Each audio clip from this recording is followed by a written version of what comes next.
The break room door slammed open like a gunshot, and there was Billy, red-faced and reeking of last night's cheap beer, pointing a meaty finger right at me.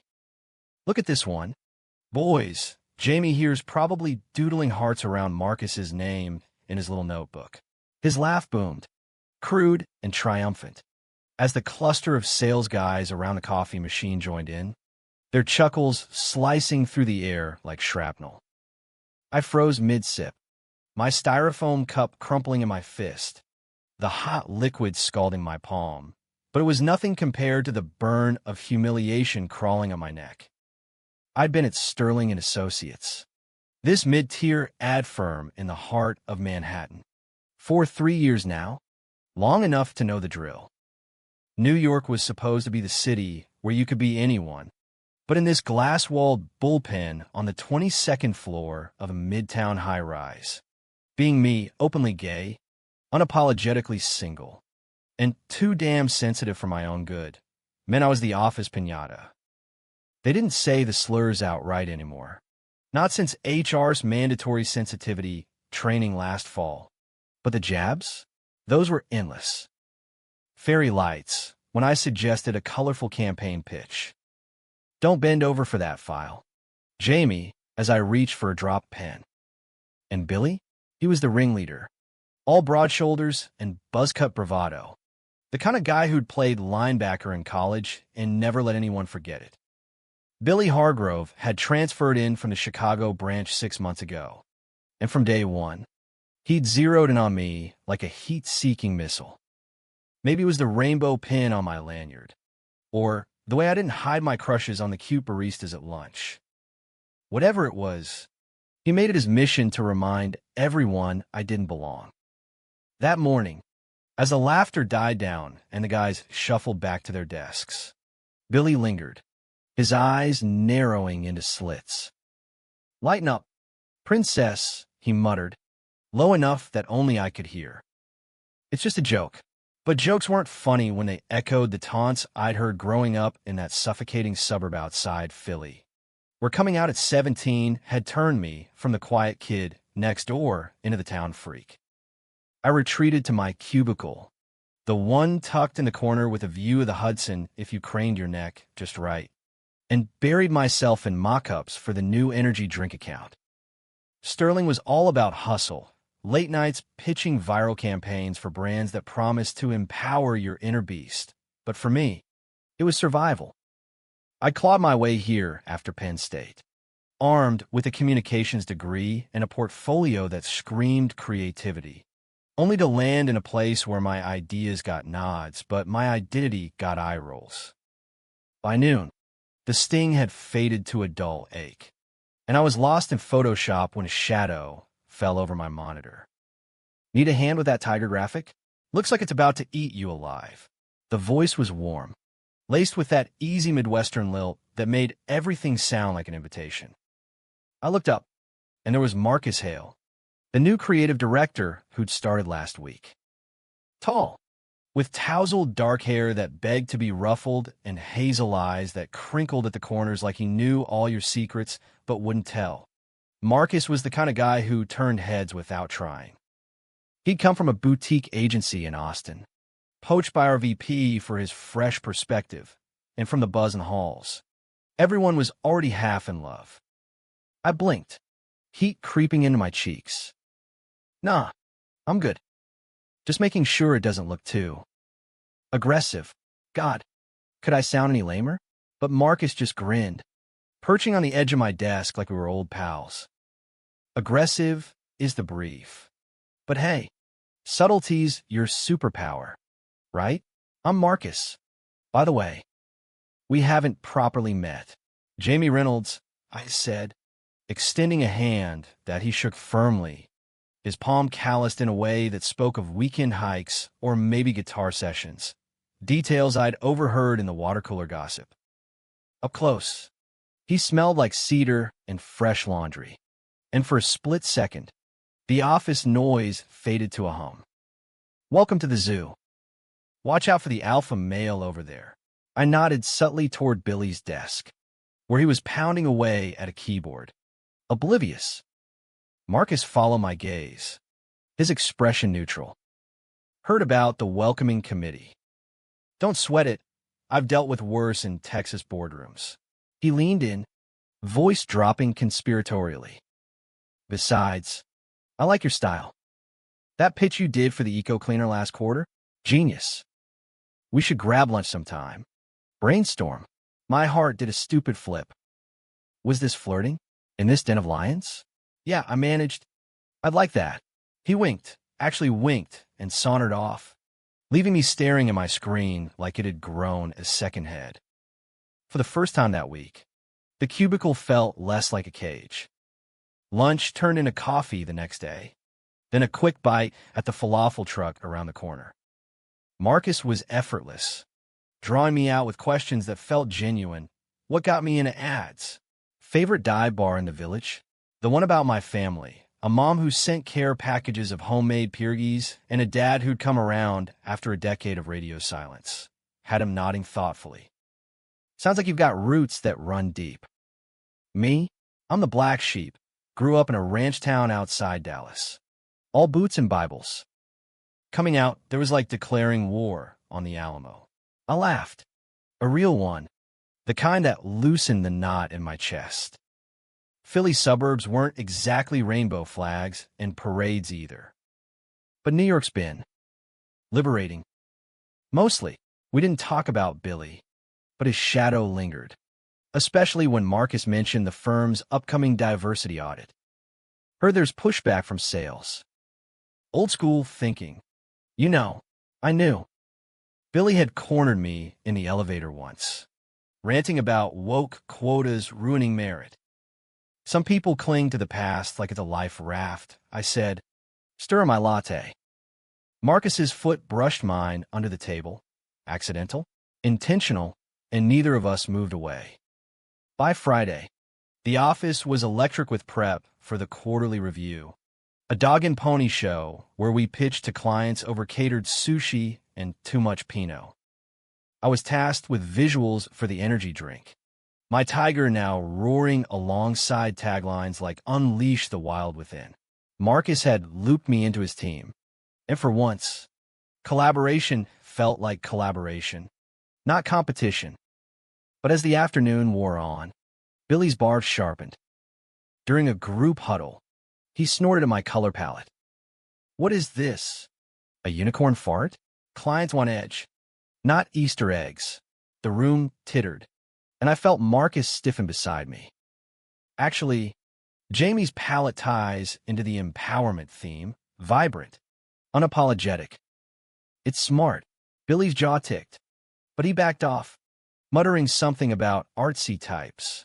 Later, as we packed up, Marcus squeezed my shoulder. Ignore him. He's just loud, but loud left bruises. That night, nursing a beer at my tiny walk-up in Hell's Kitchen, I scrolled through old photos, me at 18, awkward and beaming beside my first boyfriend at prom, the one who ghosted after graduation. New York had promised reinvention, but some days, it just amplified the echoes. My phone buzzed. Marcus. Drinks after the review? You. Me.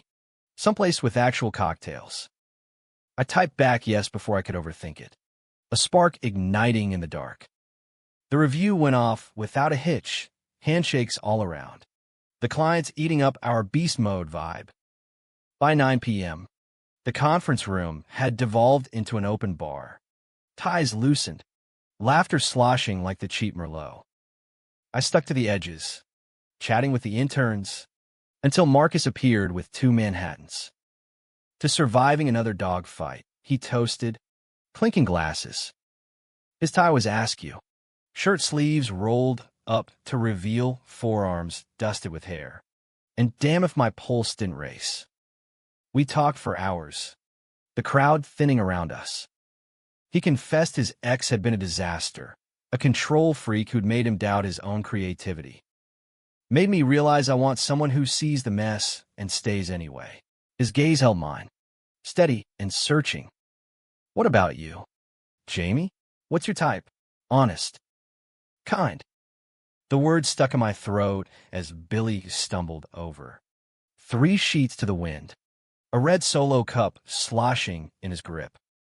Well, if it ain't the dynamic duo, planning a cotillion. Boys, his voice was slurry, but the venom was sharp. The few stragglers glanced our way, and heat flooded my face. Marcus stepped forward, calm as ever. Billy, ease up. Night's winding down. Billy's eyes flicked between us. Something unreadable flashing there. Jealousy? Regret?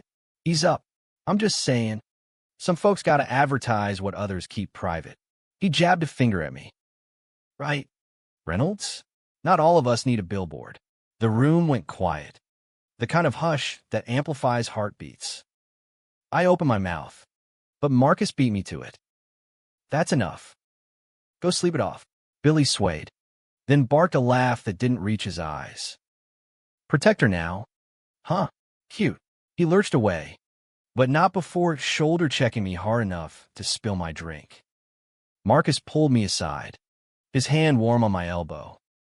You okay? I nodded, throat tight. Just the usual.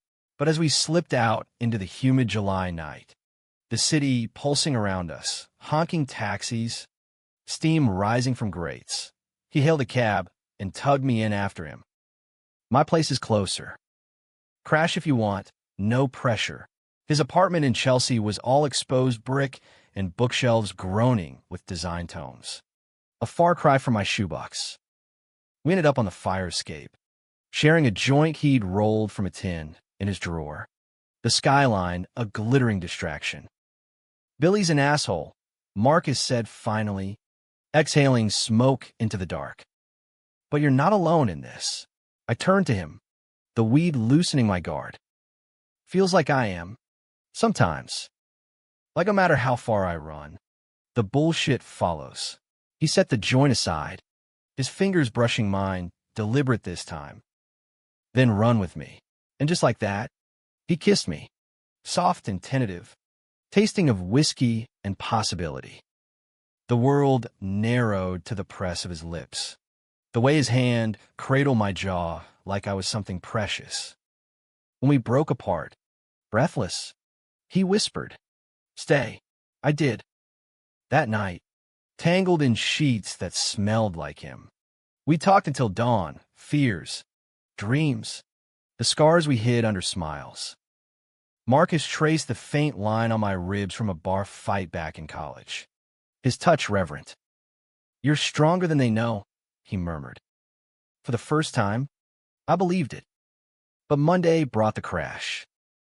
The office hummed with weekend gossip, and Billy's hangover hadn't dulled his edge.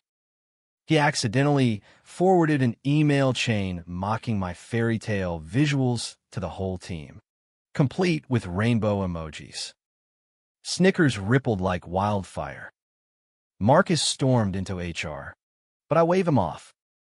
It's fine. Let blow over. It didn't. By Wednesday, the pranks escalated, my desk drawer filled with glitter, my coffee swapped for decaf mid-pitch. Marcus fumed, plotting countermeasures, but I saw the toll it took on him, the way his smiles grew forced. "This place is toxic," he said over takeout tie that night. We could jump ship together, start our own thing. The idea thrilled and terrified me. "You do that? For real?" He pulled me close, his kiss fiercer now, laced with frustration. "For you? Yeah." But doubt gnawed at me. What if I was just the rebound, the office rebel to spice up his fresh start? I pushed it down, losing myself in him instead, the curve of his neck, the low hum of his laugh. Then came the rumor. It started as whispers. Jamie's obsessed with Marcus, leaving creepy notes, stalking his Insta. By lunch, it had legs, courtesy of Billy's not-so-subtle nods. I confronted him in the stairwell, heart pounding. "What the hell? Man, this your idea of fun?" Billy loomed, arms crossed, his face a mask of fake innocence. "Truth hurts, don't it? Guy like you. always mooning over the straight ones. Wait, Marcus ain't straight. He smirked, but his eyes darted, betraying nerves. Whatever. Keep your drama off my floor. I shoved past him. Fury boiling into tears, I blinked back in the bathroom mirror. Marcus found me there, splashing water on my face. It's bullshit, he said, wrapping me in a hug. We'll shut it down. But the damage was done, trust frayed at the edges. That night, alone in my apartment, I dug out the old journal from college, the one where I'd chronicled every homophobic slur, every shoved locker. Every night, I'd cried myself to sleep after Dad walked out. The entries blurred with fresh ink as I wrote. Why do I let them win? The breaking point hit 2 weeks later, during the all-hands meeting in the auditorium. Our CEO, Elena Vasquez, a sharp-suited Latina powerhouse who'd built Sterling from a garage startup, stood at the podium, unveiling the results of the diversity audit. We've made strides, she said, slides flashing stats on inclusivity hires, training hours. But there's more work. No more tolerance for toxicity. The room shifted uncomfortably, eyes sliding to Billy, who slouched in the back row, jaw set.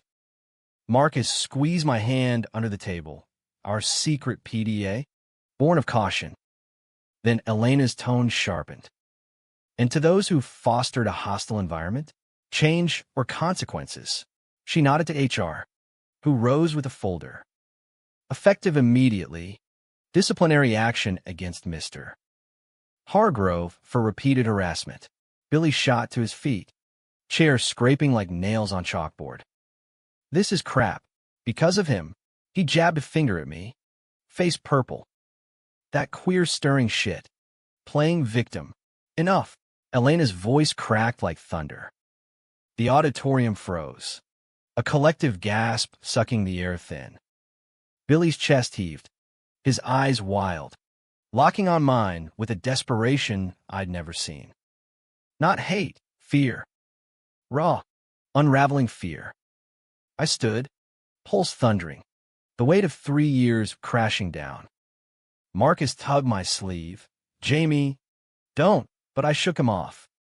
The truth I'd buried, the one I'd hidden not for pity, but for peace, clawed its way up. Billy's right, I said, voice steady despite the tremor in my hands. It is because of me. Because I'm the one who wrote those anonymous posts on Glassdoor. The ones detailing the jokes, the pranks, the way this office chews up anyone who doesn't fit the mold. Murmurs erupted, heads whipping toward me. Elena's brow furrowed. Anonymous? Jamie. What?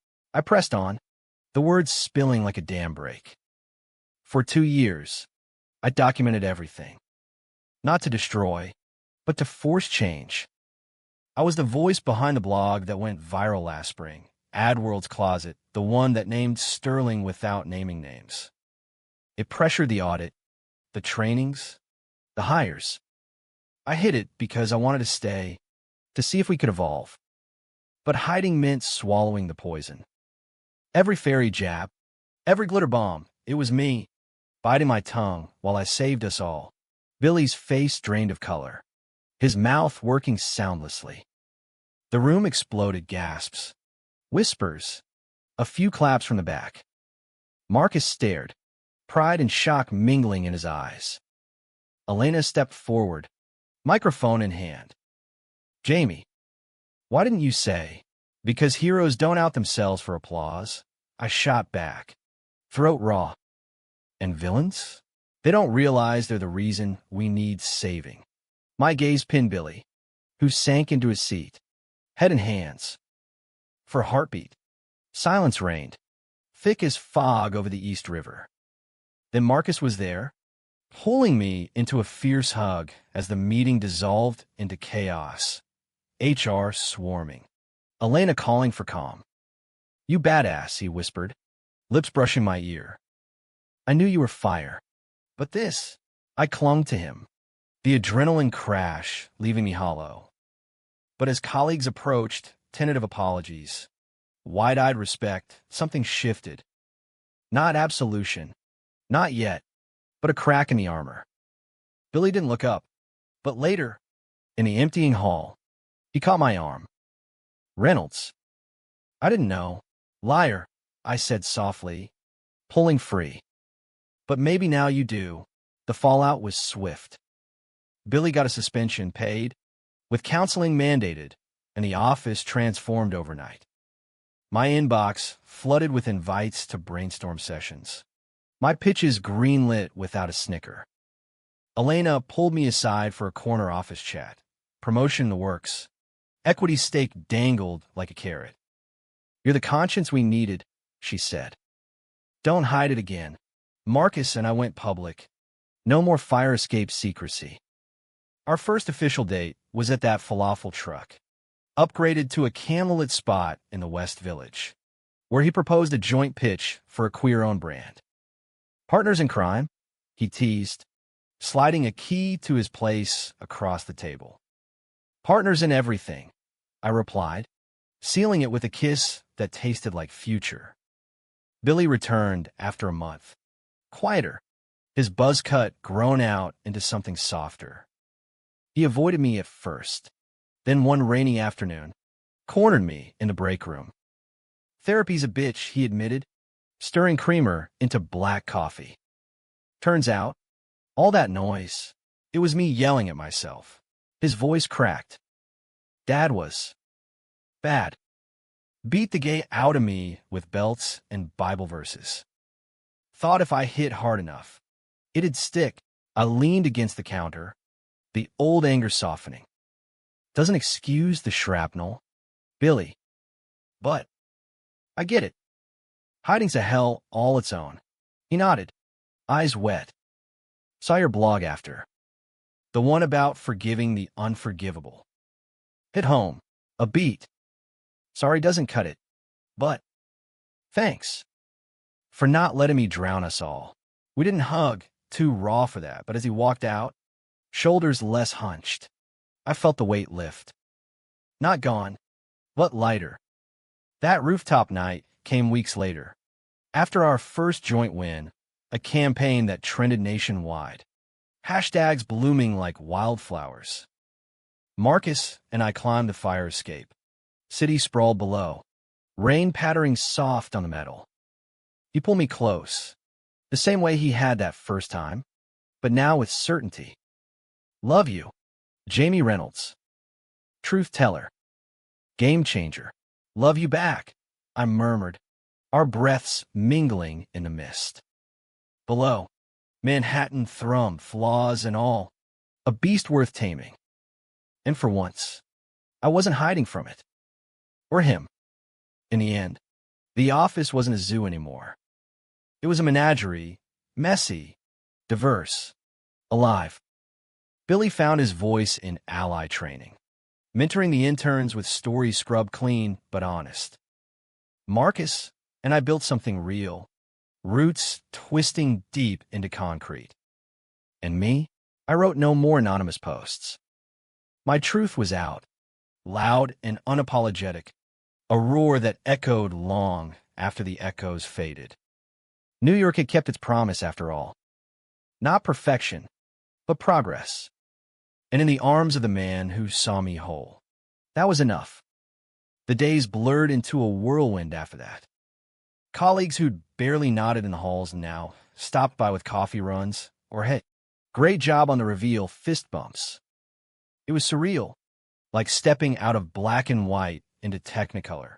But the high came laced with vertigo. Every sympathetic glance felt like pity in disguise. Every brave comment a backhanded reminder of the closet I'd blasted open. Marcus was my anchor. His text a steady drip of normalcy. Lunch? Your pick. No falafel this time, promise.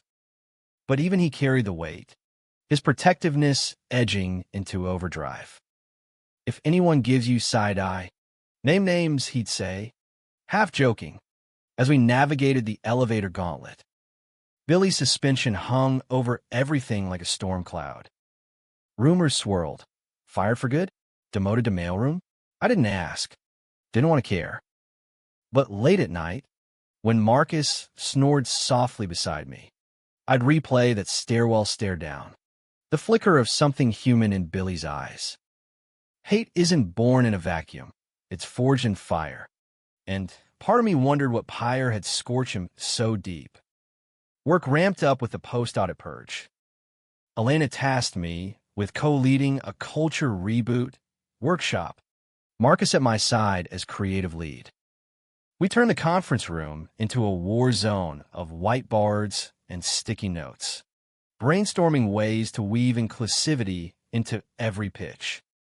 No more beast mode if it alienates half the herd, Marcus quipped, drawing a cartoon lion in rainbow stripes. The team laughed, genuinely, and for a moment, I glimpsed what Sterling could be, a place where ideas flew free, unclipped by bias. But old habits die hard.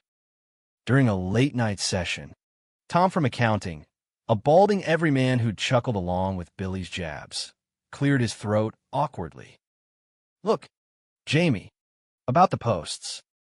We read him." Felt called out. His cheeks flushed.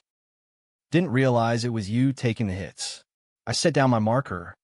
The dry erase sent sharp on my nose. "Realization's the point. Tom, words land different when they're aimed at you." He nodded, scribbling furiously, and something loosened in my chest.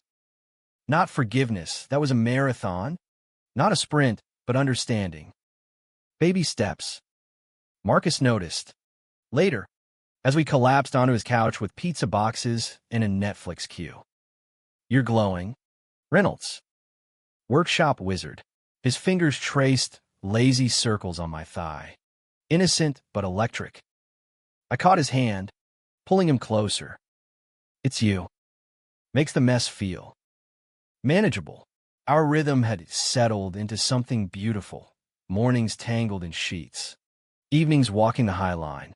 Debating ad ethics over street hot dogs. He opened up about Austin Scars, the ex who'd outed him to his conservative folks. The fallout that sent him east.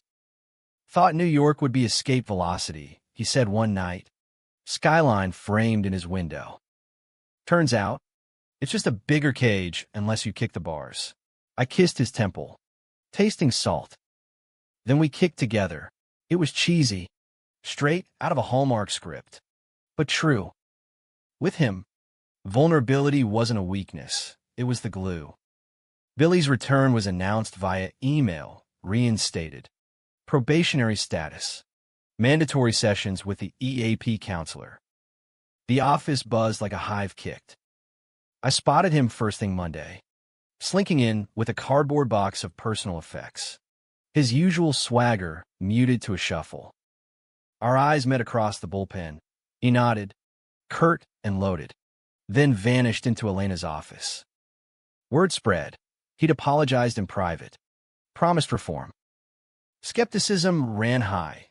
A group chat I wasn't in, but overheard, dubbed him Billy the Redeemed, dripping sarcasm. Marcus rolled his eyes over salads in the park. Actions over words. "Babe, give it a week." The week brought tests. Billy stuck to his lane, head down over spreadsheets. But the air crackled whenever we crossed paths. Copy room awkwardness. Elevator silences thick as fog. Then came the client dinner. A schmooze fest at a steakhouse in Flatiron. All dim lights and deal ceiling scotch. I was there for visuals.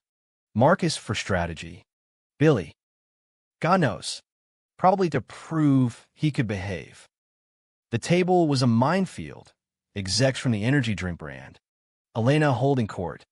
Us grunts orbiting like moons. Wine flowed, loosening tongues.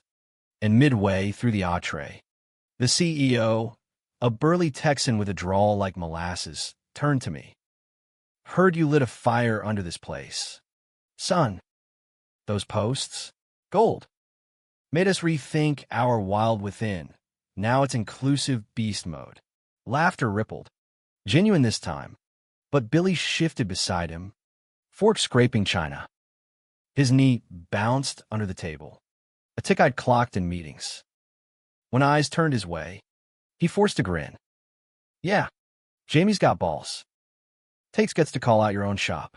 The table toasted me, glasses clinking, but Billy's gaze lingered. Gratitude?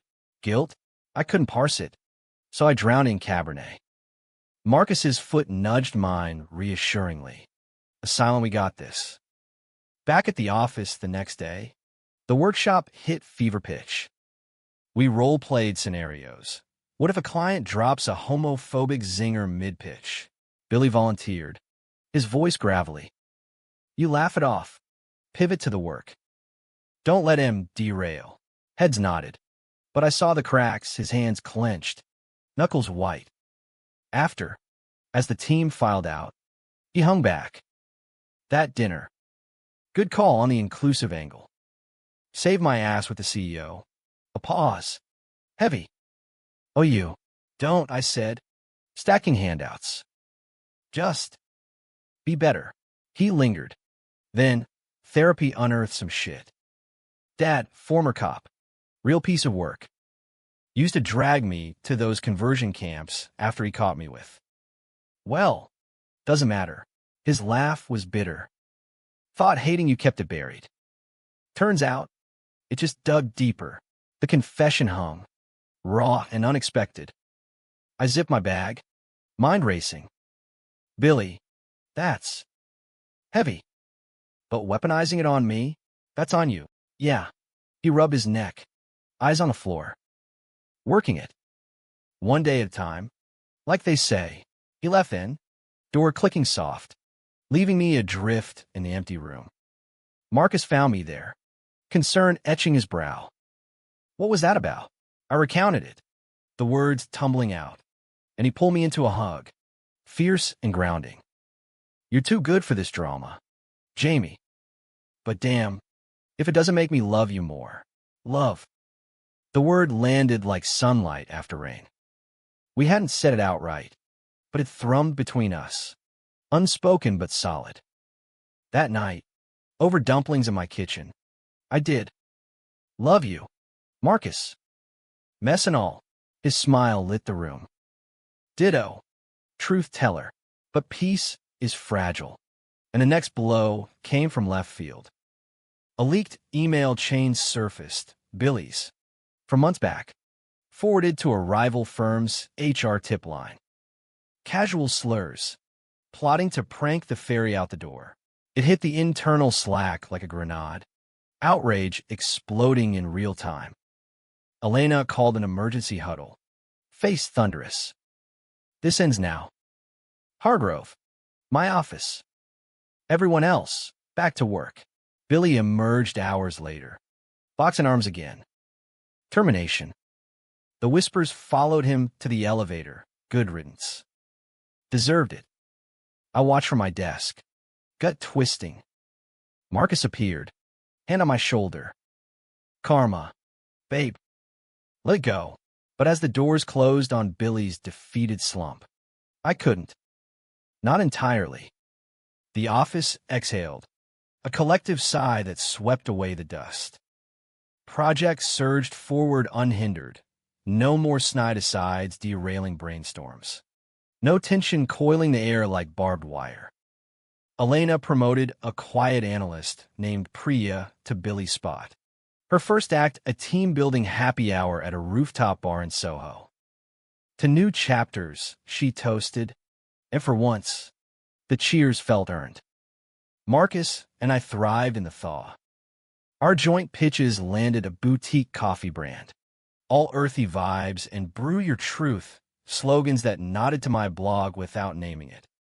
Late nights bled into mornings. His apartment, our unofficial HQ. Sketches scattered like confetti. You're my muse, he'd murmur, nuzzling my neck over breakfast burritos. And I'd laugh, the sound freer than it had been in years. But Billy's ghost lingered, a shadow in the margins. I catch myself scanning the sales floor, half expecting his booming laugh, then chide the softness. He chose his path, I'd think, scrolling Glassdoor reviews. Ours now glowed with transformed culture shout-outs. My anonymous era a badge of honor. Yet doubt crept in during quiet moments. Had my reveal been justice or just vengeance wrapped in virtue? The question gnawed deeper when Marcus's ex surfaced. Not in person, a blast email from a group project in Austin. CCNG half our contacts. Dripping passive-aggressive, miss the old team, nostalgia. Buried in the footer, a photo of Marcus and his ex at a rodeo. Arms slung casual. Time-stamped post-breakup. Harmless on the surface. But the timing? Post-workshop glow up. Right as our names trended internally. Marcus dismissed it over wine that night. Craig's fishing for drama. Ignore. But I couldn't. The image seeding insecurity like weeds. Was I the upgrade? Or with just the New York flavor? We argued, rare for us, my voice pitching high. It's not the photo, it's the reminder. What if this us is just rebound chic? He paced the living room, frustration etching lines around his eyes. Jamie, that's your head screwing with you. Billy's bullshit. The office scars, they're talking. Not me. He stopped. Cup of my face. I choose you. Every damn day. The fight fizzled into makeup sex, slow, reaffirming, but the crack lingered. A hairline fracture in our foundation. I threw myself into work, volunteering for Elena's Diversity Council, penning op-eds for Adage under my real name. From shadows to spotlights, reclaiming the ad world went viral. Interview requests flooding my inbox. Marcus beamed at the clippings taped to our fridge. Told you, fire. Then Billy emailed. From a personal account. Subject, unsent. No grovel. Just raw. Saw your piece. It's different when you're the villain in someone else's story. Therapy's peeling layers. Turns out, I envied you. Guts to own it. Me, still choking on mine. If there's coffee in your future for a has-been, no pressure. B. I stared at the screen, thumb hovering over delete. Envy? From a guy who'd made my life hell? Part of me wanted to torch it, but curiosity won. I replied, coffee's on neutrals. Thursday, 2 p.m., Beanery on 6th. Don't be late. The Beanery was a hole in the wall with mismatched mugs and baristas who didn't care about your last name. Billy arrived early, nursing an Americano, his polo rumpled like he'd slept in it. Up close, sans office armor. He looked smaller, lines bracketing his mouth. Eyes shadowed. Thanks for showing, he started. No preamble. Won't bullshit you. Fucked up ad. The emails. The pranks. It was projection. Textbook crap. Dad's ghost. Whispering I'm worthless unless I'm man enough. I sip my latte. Walls up. And I was the easy target. Gay guy. Soft edges. Prime villain fodder. He winced. Yeah. But reading your stuff. Saw myself in the mirror. The fear. Not the hate. A beat. Question is, can you see past it? Or am I just the ex-bully begging scraps?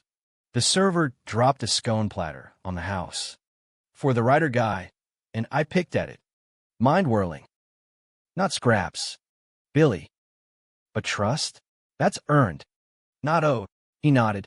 And for an hour. We talked. Not absolution. But excavation. His camps. Electroshock whispers and pray the gay away sermons. My Philly nights. Dad's slam door echoing like Judgment Day. Common ground. Fragile as cracked porcelain. As we parted, rain spitting on the awning. He clapped my shoulder light. Tentative. Appreciate the ear. Means something. I watched him melt into the crowd. A knot untying in my gut. Not friends. Not yet. But enemies? No more. Marcus was wary when I confessed over dinner. Generous to a fault. Reynolds. What's the angle? No angle. I insisted, just humanity. The messy kind that doesn't fit slides. He softened, pulling me onto the couch. Fine. But if he flakes, I prank call his mom. Laughter bridged the gap. And that night, as thunder rolled outside, we mapped our future, a shared loft in Brooklyn. Maybe. Or road tripping Route 66 for inspiration. But life loves curveballs. Elena called me in Friday. Face grave. Billy's pitching a counter-narrative. To a competitor, she slid a printout across her desk, an unsigned Glassdoor draft, trashing the forced wokeness, crediting one loudmouth's vendetta. My stomach dropped. It's him. I peed traces to his home. He's bitter. Jamie. This could undo everything. Rage flared. Hot and righteous. After coffee? After the tears? Marcus fumed beside me in the hall. Sue his ass. Defamation gold. But as I drafted the HR report, fingers flying, a deeper ache settled. Betrayal. Yes, but pity too. The man's own demons devouring him whole. I hit send, then texted Billy, saw the draft. Delete it, or I will expose every layer. No reply. Hours ticked by, the office emptying, Marcus waiting with takeout and patience. Midnight brought the ping, deleted. You win. Again. Sorry doesn't stick, but it's all I got. Relief warred with exhaustion. It's done, I told Marcus, collapsing into his arms. But God, the decisions we make. He kissed my forehead. The hard ones build the best stories. And in the quiet, I believed him. The workshop finale was a triumph. Team testimonials. Elena's glowing recap. Even a shout-out in the company newsletter, thanks to voices like Jamie's. Colleagues clapped me on the back. Genuine now. And Billy's absence felt less like a void, more like space to breathe. Marcus and I celebrated at a speakeasy in the East Village. Jazz humming low. Cocktails tart with possibility. To us, he toasted, clinking his glass to mine. The unbeatable team. His eyes sparkled. And under the table, his knee pressed warm against mine, a promise. Steady as heartbeat.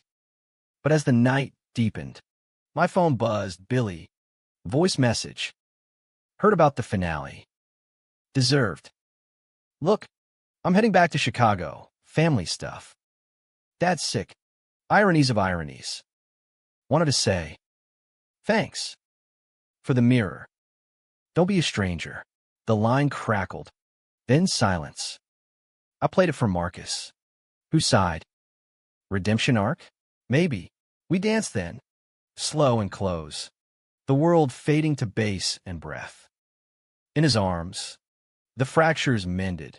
Not seamless, but strong. Summer surrendered to fall. Leaves carpeting the sidewalks in gold and crimson. The city exhaling into sweater weather. Sterling stabilized. The culture reboot bearing fruit. Diverse hires swelling the ranks.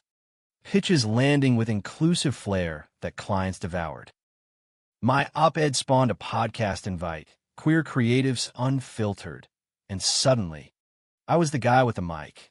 Sharing scars turned into stars. Marcus guested on episode 2.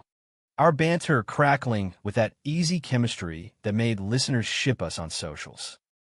You two are goals, one tweet read. And I screenshotted it for our fridge gallery. A digital scrapbook of us. Billy faded to footnotes.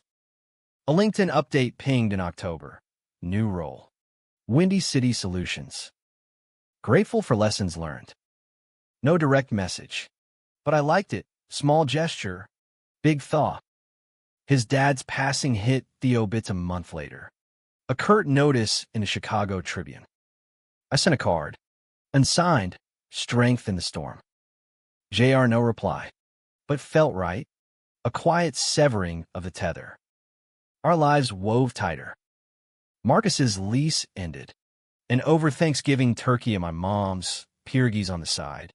Dad politely absent. We broached the loft hunt. Brooklyn, he suggested, scrolling Zillow on his phone. Bushwick vibes, artsy, affordable. Fire escapes for dramatic kisses. Mom beamed. squeezing my hand under the table. As long as it's with someone who looks at you like that. She wasn't wrong. Marcus's gaze followed me like sunlight, warming the cold corners I'd long ignored. We found the place in December, a third-floor walk-up with south-facing windows and a clawfoot tub big enough for two. Moving day was chaos. Boxes of vinyl records. My vintage typewriters clashing with the succulents. Laughter echoing off bare walls. By New Year's, it was home, string lights twinkling, a king bed dominating the bedroom, our scents mingling like a signature fragrance. The office evolved too. Priya's leadership brought levity. Friday trivia with queer history rounds, where I dropped facts like confetti. Did you know the rainbow flag debuted at 79 Pride? Elena eyed expansion, floating a satellite in Austin. Marcus, you'd kill it there, she said in a one-on-one. He demurred, glancing my way. Roots here now, but roots twist, and winter brought frost. A big client pulled out budget cuts, they claimed, but whispers pointed to our edgy inclusivity, scaring off the old guard. Elena called a crisis huddle, faces grim around the table. We pivot or perish. Ideas, hand shot up, cost slashing. Conservative tweaks, but I saw red flags waving. No, I said, standing. This is the test. We double down, or what's the point? Murmurs rippled. Marcus backed me, sketching rapid concepts on a napkin. Priya nodded. Jamie's right. Authenticity sells. Elena steepled her fingers. Bold. But if it tanks, the room held breath. Then she smiled, feral, determined. Let's roar. The scramble was brutal, all-nighters fueled by diner coffee. Marcus and I tag-teaming revisions in our loft. Takeout containers piling like trophies. Tension frayed nerves, snapped words over font choices.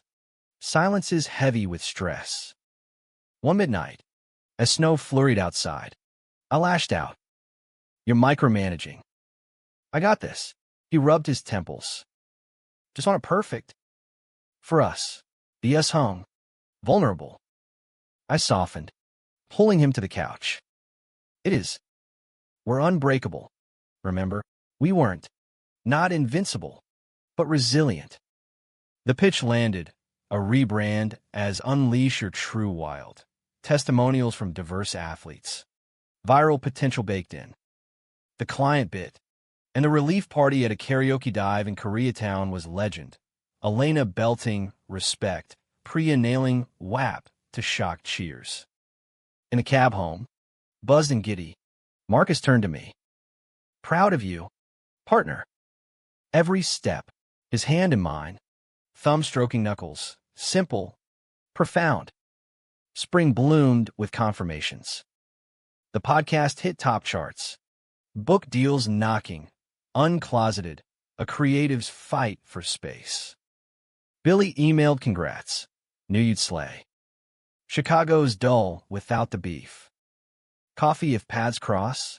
I replied yes. Tentative bridges. Our one-year mark hit in June. Rooftop redux, same Brooklyn vista, but now with a picnic spread and a playlist of our first dance slow jams. Rain threatened but held off, stars pricking the indigo. Marcus pulled a box from his jacket, velvet and small. Not pressure, he said, opening it to a keychain etched with intertwined roots. But promise. Wherever next, together. Tears pricked, I kissed him, salt and sweet. Always. The office stunned anew that fall, not by scandal, but celebration. Elena's expansion greenlit. Marcus heading the Austin outpost. Me remote lead here. Trial run, she winked. Family first. Billy crossed paths, an industry mixer in Cheetown. I flew solo, nerves jangling. He looked good, relaxed. A boyfriend in tow, a quiet graphic designer with a shy smile. This is Alex, Billy said, arms slung casual. Over IPAs, we swapped war stories, his therapy wins. My book tour jitters. You changed the game, he admitted. Gave me permission to quit hiding. Mutual, I said, clinking bottles. No hugs, but handshakes firm, futures untangled. Back in New York, Marcus waited at JFK. Sign scrawled, Truth Teller returns. We drove to the loft, windows open to jasmine air. And as he recounted Austin Scouts, I realized the mocking, the hidden strikes, the betrayals they'd forged this. Not unbroken, but beautiful in the bends. That night, rooftop again, habit now, our sanctuary. He pulled me close, city humming below. To the beasts we tamed, to the wild within, I whispered, our kiss sealing it. Human, flawed, loved. In America's relentless pulse, we'd carved our space, one truth at a time.